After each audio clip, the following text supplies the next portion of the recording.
Hey guys, Clay Westfall with Bushwhacker Bait Company, and I just got back from La Crosse, Wisconsin for the National Fishing High School Championships. And so I just want to talk today about baits and locations and kind of how my team approached the tournament. There's just so much to talk about at the tournament that I just want to keep it condensed and kind of give you guys the little gems and the things that I discovered sitting in the back of the boat and helping these boys do well in their tournament. So the first key spot for us was sort of an emergent type island, like a ring-shaped island that was barely sticking up out of the water on the sides, and then there was like a little dip in the middle where the current flowed through, and it was probably about 2 foot, 3 foot deep, something like that. The beauty of this situation, this setup is that you had kind of a bar and it almost dipped down to a saddle where the current kind of washed out at the bottom. And so we were sitting with our boat positioned face into the current. It was coming straight at us, and we were throwing finesse style baits, and those fish were just cruising back and forth along this little saddle configuration in the front and catching and ambushing prey that rushed over the top of the rocks. And so that's a pretty typical river situation that you might encounter. But what made it also special is that you had, submergent vegetation that was in the area as well. So they can go up there and feed on that rock spot, then they may back out and go under the canopy of that vegetation. It was partially emergent in some areas. There was lily pads and stuff. For the most part, though, it was just pretty dense, is guess what I'm getting at. So that would be like more of a frog spot, or like a light finesse style, like maybe could do like a shaky head worm or like a light Texas rig or whatnot. But you had those two kind of great components that made the spot good.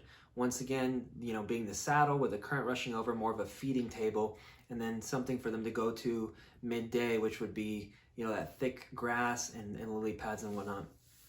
So it was awesome because the boys were throwing a lot of drop shots. They were throwing little mini jigs, Ned rigs, stuff like that. And mechanically, smallmouth bass have small mouths, so you're going to normally you'd throw a smaller bait. It only makes sense.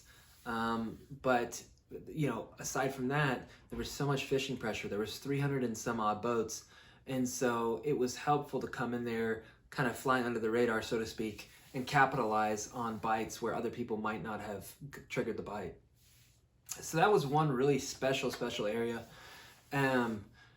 Another key area that we found was is at the mouth of a creek.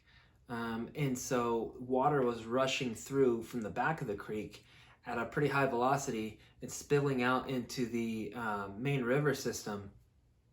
And so that being the case, it flowed over a river bar that had some sand on it, but over the tip of it specifically, the water had come at such a high rate that it kind of wore out the bottom to where it was a hard bottom. And it's set up so perfectly because you had this very distinct line, this mud line that was created from the turbulence of the water spilling in, contrasted with the really clear water that was adjacent to it. And you had this sharp ambush point to where they can corral bait. And there was just a lot of activity. And even in midday, conversely to the spot that I had just mentioned previously, where you have the feeding table of the atoll, I would call it an atoll. I think that's more like a volcano geography type thing, but like they're just a ring-shaped island, I guess is what I'm getting at. But conversely to that, where you have that feeding table and then you have the adjacent vegetation for the midday thing when the fish settle in and kind of protect themselves from the sun, with this spot, they had the difference in water clarity to where it continues to create a beneficial environment for feeding, because they use that wall to catch their prey off guard. Even in the midday, they would stay there and they would use that. And it might have been even better midday because as the sun rises, the fish generally rise with the sun, and they suspend with their air bladder, and they get kind of more mid-column of the water, and they're chasing bait. And so that spot kept working, and it was just like, wow, a lot of people ask, why do the TVA lakes and some of these current based lakes that produce such big bass, whether it's like in Kentucky or just the South in general. Why are they so good, and why are they catching fish on crankbaits and power fishing techniques midday? It's because of that current. So if you don't have current, you need to seek out shade, and that would come into play with overhanging trees, vegetation and whatnot, lily pads. But that was such a unique area. And one of the things that we learned is that there had been 3 or 4 previous boats on that same spot who rolled in and threw power fishing techniques. And we came in right behind these 4 boats. And these are skilled kids with competitive coaching and all the resources that we had, but we had a little bit more knowledge. And with us coming in with drop shots, shaky head worm, Ned rigs, and everything like that, and even if they are suspended up, I would go with like a pretty long leader on my drop shot. For my boys. But them coming in there low profile like that, again, just like the first spot, we started catching them right behind these guys. And it felt so good to hear that and realize that, we were just that much sharper than the rest of the field. The difference is, and leading to my third spot, between us and the top finishers, although we finished top 30%, we could have finished much higher, is that we didn't recognize the benefit of fishing the backwater like we really should have been focusing on it. All of our practice and everything was geared primarily towards fishing main lake, river generated area, or current generated areas in the river, rock piles and stuff like that.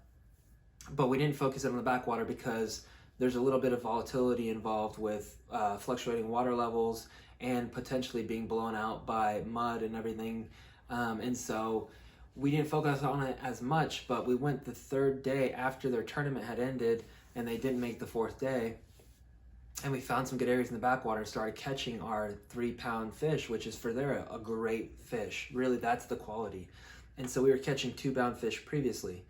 Your 2-pound fish are out in the main river and they're fighting current their whole life. There's a short growth period with the northern climate, but the big ones, the bigger ones didn't have to fight the current. They're in the backwater. It's more slack, and so they got bigger. But we figured it out. We were in the backwater specifically. Post tournament, we were throwing mini frogs because the frogs were actually smaller there. And it was also, once again, that low profile look. It put off less of an imprint and was more subtle after everybody had come through there and just hammered the backwaters with big frogs. So we started catching them on the mini frogs. And one of the great baits that I threw in the lily pad areas was like a mini Senko type bait, probably 2 to 3 inches, with a fluke tail on it, watermelon colored with a little weight.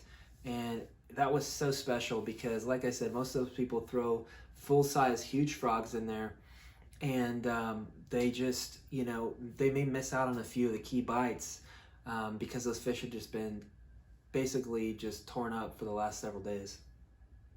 And so, that's some of the key areas. I feel like, that's 3 of our key areas.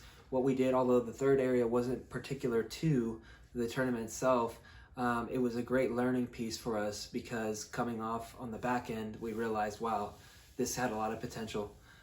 So if we could have done it differently, maybe we would have. But the boys did really well, and I was super proud. And it was a special thing to be able to be part of it. Junior fishing is awesome.